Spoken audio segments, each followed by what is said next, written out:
हाँ, hello my dear students. Exercise 1.3 में हमने आपको फर्स्ट क्वेश्चन बताया था। सेकंड क्वेश्चन आपका है you know that 1/7 is equal to 0.142857। Can you predict what the decimal expression of 2/7, 3/7, 4/7, 5/7, 6/7 are without actually doing the long division? If so, how? ये कह रहा है कि हमने 1/7 का डेसिमल एक्सप्रेशन दे दिया है आपको बिना लॉन्ग डिवीजन के, अर्थात बिना डिवाइड किए, डिनोमिनेटर से नोमिनेटर को डिवाइड किए ही इसी तरह डायरेक्ट आपको इसका आंसर फाइंड करना है। जिस तरह से ये डायरेक्ट आंसर दिया गया सेम उसी तरह से इसके भी आंसर आपको फाइंड करने हैं। तो हम करेंगे क्या? तो अब ये देखिए आप, इस पे बार लगा हुआ है, पूरे नंबर पर बार लगा हुआ है, अर्थात ये रिपीट होगा बार बार। अब इसके बाद क्या आएगा? यही नंबर पुनः आएगा, बार बार यही नंबर आता रहेगा।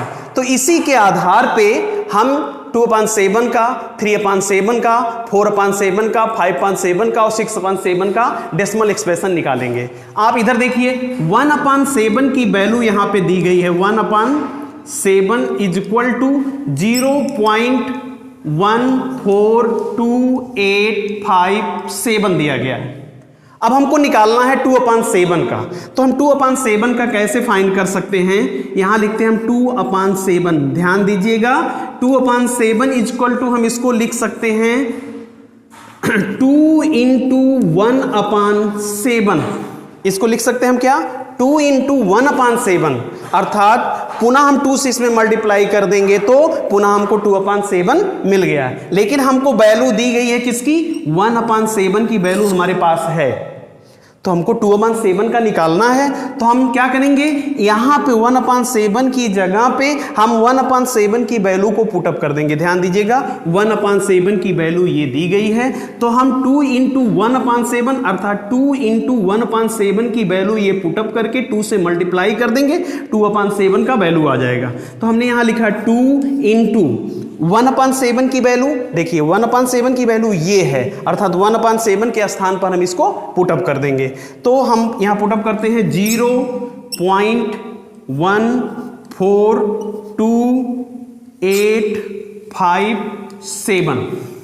अब बस जस्ट आपको क्या करना है? अब जस्ट आपको मल्टीप्लाई कर देना, इसमें 2 से मल्टीप्लाई इसमें कर देना है, ये आ जाएगा 2/7 का वैल्यू आपका। ध्यान दीजिएगा, क्यों 2 से मल्टीप्लाई करेंगे? हम 2/7 को लिख सकते हैं 2 × 1/7। अब जबकि हमारा 1/7 की वैल्यू ये दी गई है, 1/7 की वैल्यू हमने यहाँ पे पुटअप कर दिया और 2 से मल्टीप्लाई कर दिया और 2/7 की वैल्यू आ गई। 2 से हमने मल्टीप्लाई किया, 2 × 7 = 14, कैरी 1, और 2 × 5 = 10, 10 × 1 = 11, कैरी 1, 2 × 8 = 16, 1 × 17, कैरी 1, 2 × 2 = 4, 1 × 5, और 2 × 4 = 8, और 2 × 1 = 2.0।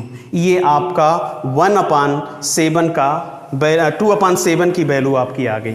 यहाँ पे 1/7 की वैल्यू दी गई थी, 1/7 के वैल्यू से हमने 2/7 की वैल्यू को निकाल लिया। अब नेक्स्ट आपका है 3/7। इसको हम इरेज कर देते हैं। अब 3/7 की वैल्यू हमको निकालनी है, तो 3/7 हम यहाँ लिखते हैं 3/7 इज इक्वल टू, हम इसको लिख सकते हैं 3 × 1/7 इज इक्वल टू, पुनः हम उसी तरह से करेंगे। 1/7 की वैल्यू यहाँ दी गई है 0.142857।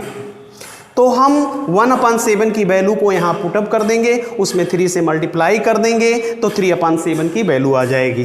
तो हम रखते हैं 3 × अब क्या रखना हमको? 1/7 की वैल्यू। 1/7 की वैल्यू ये है, क्या है? 0.142857। अब हम मल्टीप्लाई करेंगे,